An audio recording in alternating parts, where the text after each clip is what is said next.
नमस्ते दोस्तों, कैसे हैं आप सभी। मैं धवल मेटा आप सभी के नमस्ते। मैं धवल मेटा आप सभी का हार्दिक स्वागत करता हूं मेरे चैनल संकल्प क्लासेस पर। आज की क्लास कक्षा 10 प्रश्नावली 3 बहुपद और उसका प्रश्नमाला 3.1 का पहले सवाल पर चर्चा करेंगे। लेकिन उससे पहले कल की क्लास के अंदर हमने बहुपद के बारे में चर्चा कर ली थी। बहुपद क्या होता है, बहुपद की घात क्या होती है और बहुपद के शून्यांक कैसे निकालते हैं, यानी कितने शून्यांक होते हैं। 2 शून्यांक होते हैं। x के जो 2 मान आते हैं वही उस x के 2 मान ही उस बहुपद के शून्यांक कहलाते हैं। और उनको कैसे जोड़ा जाता है और कैसे गुणा किया जाता है, उसका मान क्या होता है, वो हमने कल देख लिया था। आज की क्लास में हम सीखेंगे कि शून्यांक कैसे ज्ञात किया जाता है और शून्यांक को ज्ञात करने के बाद शून्यांक और गुणांकों के बीच जो संबंध है उसकी जांच करनी कि संबंध सही है या नहीं। और ये प्रश्न माध्यमिक शिक्षा बोर्ड के पेपर के अंदर 2 नंबर का प्रश्न छपता है। तो आइए अपन पहले प्रश्नों पर डिस्कस करते हैं। पहला प्रश्न है शून्यांक ज्ञात कीजिए। शून्यांकों और गुणांकों के बीच संबंध स्थापित कीजिए। पहला सवाल है हमारा 4x² + 8x। सबसे पहले हमें ये पता होना चाहिए दिया गया सवाल बहुपद है या नहीं। दिया हुआ सवाल हमारे पास बहुपद है। अब ये बहुपद कितने पद का बहुपद है, ये 2 पद का बहुपद है, पहला और दूसरा। कितने घात का बहुपद है, द्विघात का बहुपद है। कितने चर का बहुपद है, 1 चर का बहुपद है। अब बहुपद का मान हमें पता चल गया कि ये बहुपद है, तो अपन प्रयास करते हैं उसके शून्यांक को ज्ञात करने। तो इसके स्टेप को समझिएगा और अगर समझ में आ जाए तो कमेंट करके मुझे ज़रूर बताइएगा। सबसे पहले हमें बहुपद का शून्यांक निकालना है। तो बहुपद का शून्यांक निकालने के लिए जो बहुपद दे रखा है आप उसको मान लीजिए।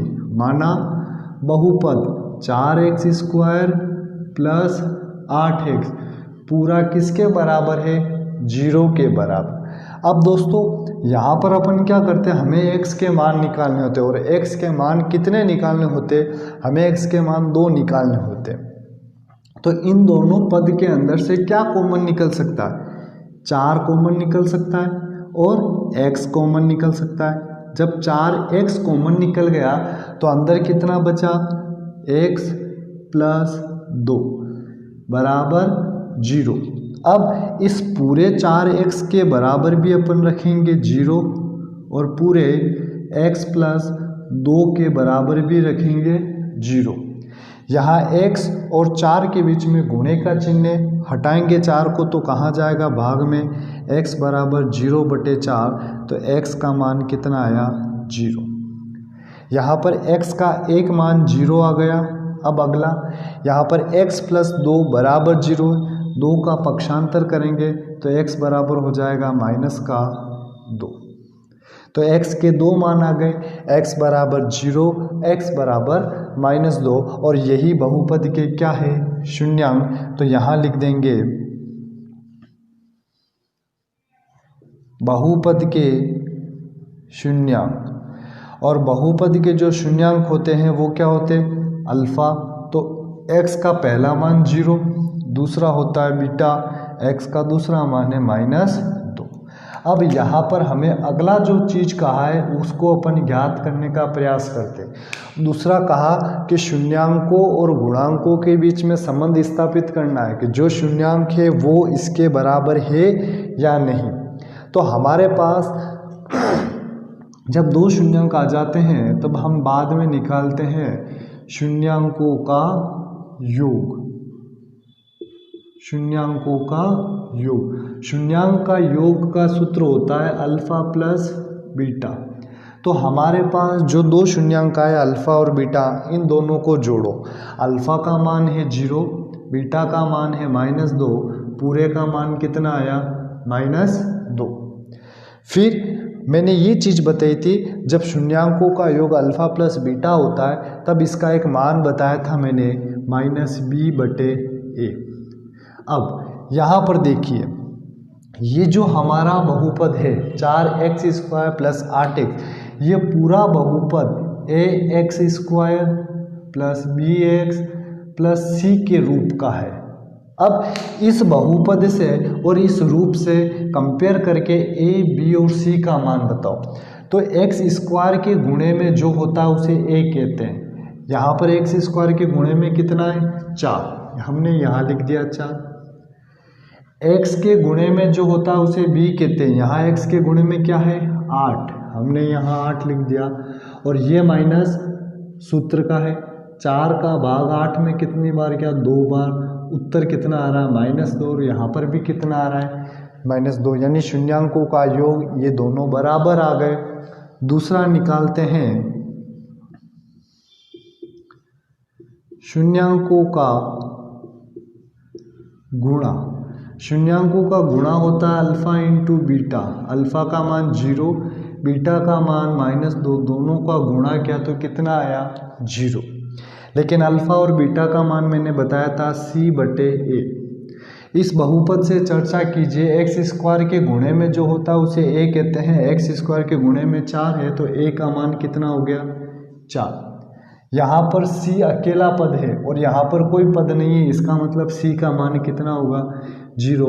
ये मान और ये मान क्या हो गया बराबर हो गया। इसका मतलब जो शून्यांक आए हैं आपके और आपने सत्यता की जांच की, ये दोनों सही है। तो ये है पहले का पहला प्रश्न, आप इसे उतारिए फिर दूसरा प्रश्न करते हैं। शून्यांक ज्ञात करने, बहुपद के शून्यांक ज्ञात करने का वही तरीका, सबसे पहले आप इसे मान लीजिए। माना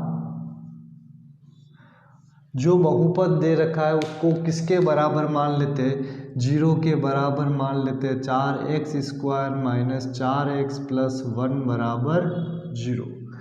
अब इस बहुपद के अंदर कितने पद है 3 पद है, पहला दूसरा तीसरा। कितने चर है 1, कितनी घात है 2। अब इस बहुपद का जो रूप होता है वो होता है ax² plus bx plus c। ये बहुपद का रूप होता है। x² के गुणे में जो होगा वो a, x के गुणे में होगा वो b और c जो होगा वो अकेला मान होगा। जब हमारे पास बहुपद आ जाता है शून्यांक ज्ञात करते हैं तो बहुपद है 4x² माइनस 4x प्लस 1 बराबर 0। यहाँ 3 पद है। 3 पद जब भी बहुपद में होते हैं तो उसका गुणनखंड करके उसको सरल करते हैं। तो गुणनखंड कैसे करेंगे, पहले पद का गुणा तीसरे पद से करेंगे। पहला पद है 4x², तीसरा पद है 1, तो 4 का गुणा 1 से करेंगे तो 4x²। इस 4x² के ऐसे 2 टुकड़े कीजिए कि उनको टुकड़े करने पर तो आते हैं 4 गुणा करने पर, और उन दोनों को जोड़ू तो कितना आ जाए 4। लेकिन ये 4 किसका है माइनस का, तो -2 इधर x लगाया इधर x लगाया। माइनस का गुणा माइनस से किया, प्लस 2 का गुणा 2 से किया 4, x का गुणा x से किया x², यानी इसकी जगह लिखेंगे 4x² माइनस 2x प्लस 1 बराबर 0। अब यहाँ से अपन कॉमन निकालते हैं, पहले स्टार्ट के 2 पद बाद के स्टार्ट के लास्ट पद। क्या कॉमन निकल सकता है 2, और क्या कॉमन निकल सकता है x, अंदर बच जाएगा 2x माइनस 1। अब यहाँ पर 2x और 1 है तो यहाँ क्या कॉमन निकालेंगे -1। माइनस और माइनस कॉमन हुआ तो प्लस हो गया, माइनस और प्लस हुआ तो माइनस हो गया, यहाँ 1 हो गया बराबर 0। यहाँ दोनों कोष्टक के मान समान आने चाहिए दोस्तों। 2x माइनस 1 2x माइनस 1 बराबर 0।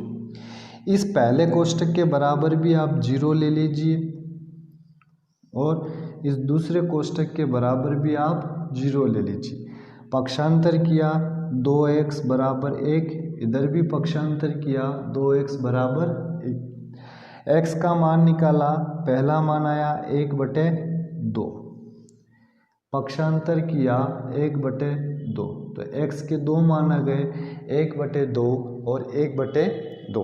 अब हमें ये तो आ गए अल्फ़ा और बीटा यानी बहुपद के शून्यांक। अब हमें निकालने हैं उसके संबंध की तुलना करनी है। संबंध की तुलना करने से पहले अपन यहाँ पर क्या लिखते हैं, बहुपद लिखते हैं अपन शून्यांकों के योग, या यूँ कह सकते हैं अल्फ़ा का मान आया है 1/2 और बीटा का मान भी आया है 1/2।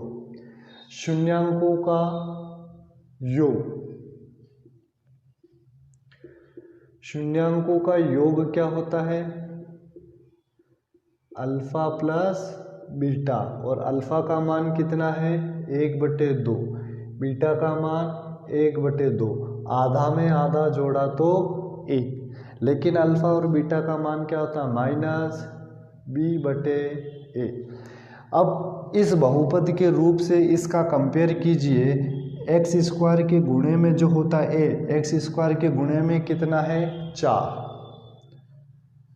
सूत्र का माइनस x के गुणे में जो होता है उसे b, और x के गुणे में यहाँ पर क्या है -4, माइनस और माइनस प्लस 4/4, 4 से 4 कितनी बार कटा 1, तो यहाँ पर 1 और यहाँ पर 1 बराबर आ रहा है।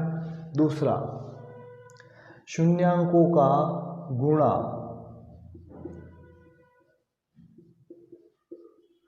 शून्यांकों का गुणा होता है अल्फ़ा इंटू बीटा। अल्फ़ा का मान 1/2, बीटा का मान 1/2, दोनों को गुणा किया 1/4, लेकिन इसका मान होता है c/a।